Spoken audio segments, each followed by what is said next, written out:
So, when you've got Dave Canterbury's PFM40, it's a very good piece of kit. You can put a Trangia burner in there. You can put the Canterbury military burner in there. You can put the Trangia military burner in there. You can put an Esbit burner in there and use Esbit fuel. But what about gas? The problem is you can't burn butane and propane, right? Isopro and butane. Or can you? Well, I modified mine so that I can burn camping gas like this. You'll need a couple of things. So the first thing I had to buy to do a prototype, I bought a aluminum windshield for the M40. So these are quite cheap. I picked this up for $2 to do a prototype. So it's a sacrificial one to see if this worked. And we'll see if it works because you need to cut a hole here. So the reason I got an aluminium one or aluminum one is because you need to take these holes in the edge on the back and make a 2 centimeter by 4 centimeter hole. And the reason you need that is because you can pick up these little burners for about $10. And it comes with an adapter so you can burn propane or butane canisters. But it's a little standalone burner. So can we get this to work with the Dave Canterbury PFM40 Pathfinder set so that we have a versatile camping stove where we can also burn gas? Let's see if this works. Let's go back a step and just show you on the PFM40 where I'd cut if I was using the actual steel one. And the reason I didn't use the steel one is the prototype is, first of all, I don't know if it's going to work, and also I don't have a Dremel. This is going to be hard to cut. But basically you need to cut and merge these two holes together and just slightly enlarge the hole so that it's 4 centimeters long and 2 centimeters high. So that is basically the modification to be able to get this end of a gas burner through that hole. So let's go ahead and set this up now and see how that works in practice. Will this work? The stove, by the way, has these pot stands that fold out, and I'll go ahead and remove these inner pot stands. The way to do that is just to press them in. Just bend the metal in, it's spring metal, and these come out. Also, there's little legs on this model. This one's a good model to get because it's got these little legs that you can fold down as necessary. And it's got a little self-igniter too, so it's got a piezo lighter. We'll go ahead and put these down and put this through again.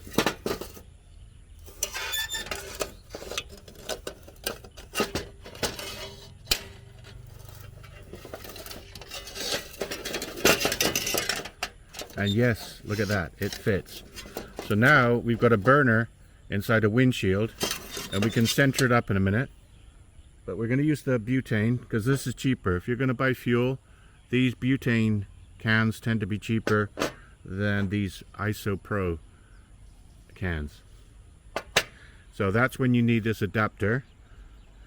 And basically, you put this on here, so this will screw on. Make sure this valve is closed. And one thing, you might not be able to reach this self-igniter, so you might want to bring a lighter and come from the top, like I'm going to do. So first of all, let's see if this works.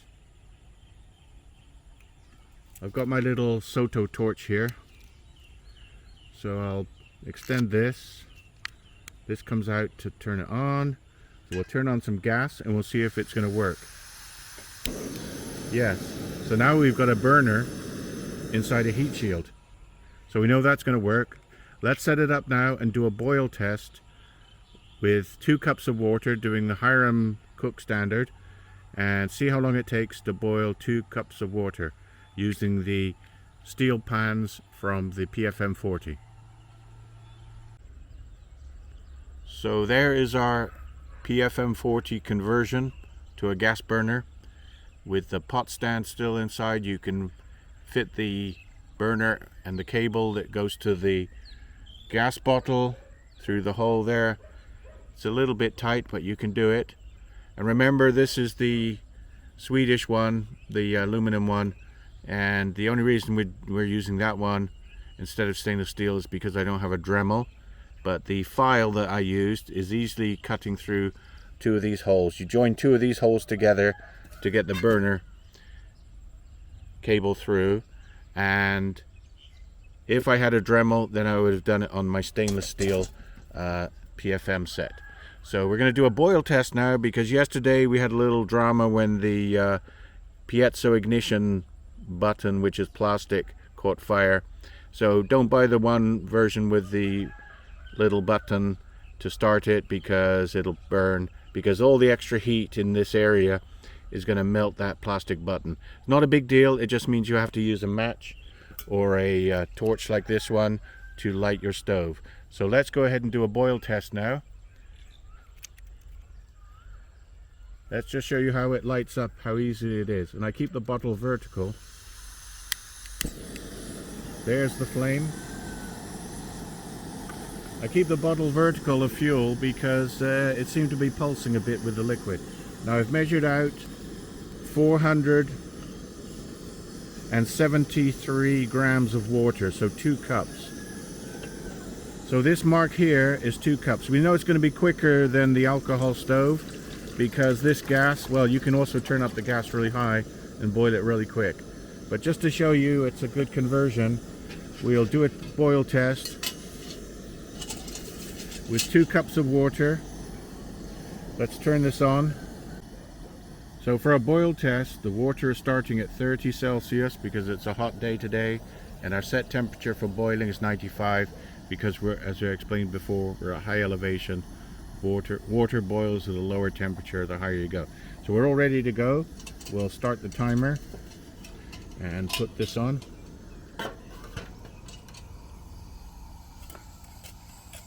And we'll put the lid on.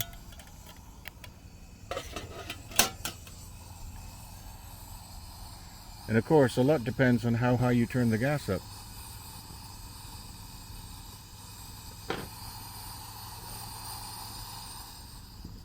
I'm going to turn the flame down, see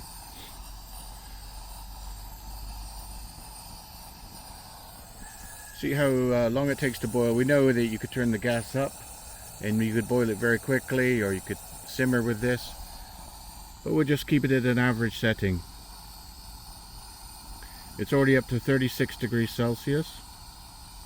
And remember, the boil time with the M40 set for 2 cups of water, we did it a while ago, and the time was 5 minutes 40 seconds. 5 minutes, 6 minutes is about average for the alcohol burner. We used a Trangia alcohol burner, the modern one, not the military one. So the modern Trangia boil times for the M40, PFM40 are around 6 to 8 minutes. This is going to be a lot faster, but speed isn't everything. What we're doing is we're showing you the versatility of the PFM40. It's multi-fuel, so we can burn alcohol, we can burn Esbit fuel because an Esbit burner fits in there. We've shown you charcoal, so obviously you can burn wood in there, and now we can burn gas as well. And in places where there might be a fire ban, they don't allow wood. They may not allow alcohol, but they would allow a compact gas stove using butane. Remember, we can also use this connector and connect it to a regular isopropane camping gas stove fueled can. So not only the tall butane cans, but you can use the high altitude, what are they called, Alpine isopro canisters with the butane mixed with the propane. Anyway, we're already up to 52 Celsius. We're 2 minutes in.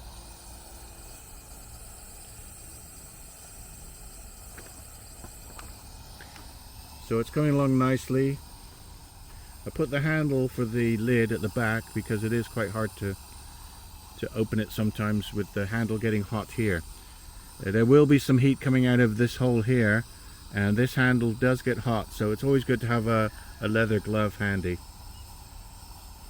There is a modification someone mentioned in the comments that you can do where you cut a little slot at the back where the handle can fit in the back. That's a good idea.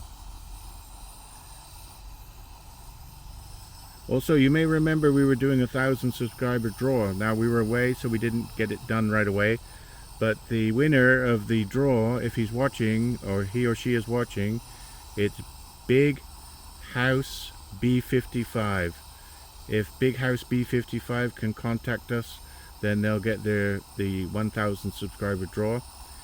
The contact email is in our YouTube channel information, and so Big House B55, you're the winner of some of our specialty coffee.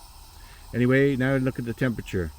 We're 4 minutes in, 70 degrees. We're using Celsius, but our cup measurement is because of Hiramcook. He always did his timings based upon 2 cups. 500 mils would be better. 500 milliliters, half a liter. But the time difference is not going to be that great between half a liter and 473. But we're using 2 cups of water, and the time now is 4 minutes.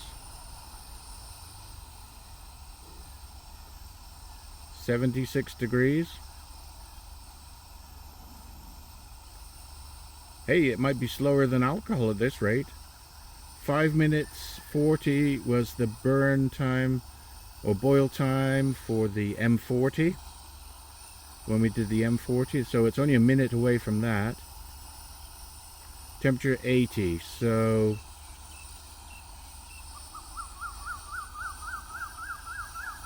the time difference may not be significant for using a gas burner. However, the convenience of simmering might make it worth it to some people. 5 minutes.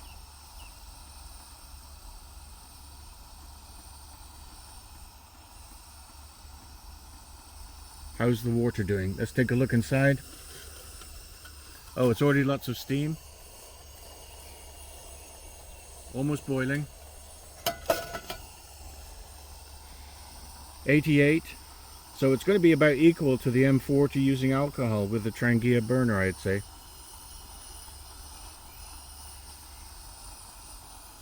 Little bit slower, a few seconds slower, because we're at 540 coming up now, and we're 5 degrees to go.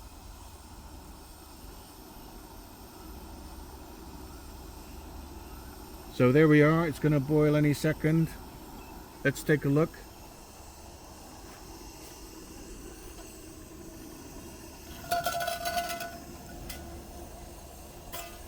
$92 degrees here. 92 degrees, it's about 20 seconds slower to boil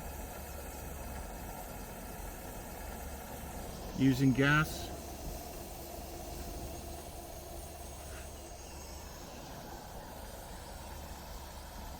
One degree to go.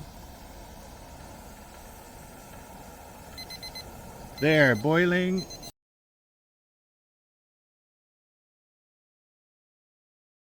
So there we go. We finished the boil test. I've turned the gas off.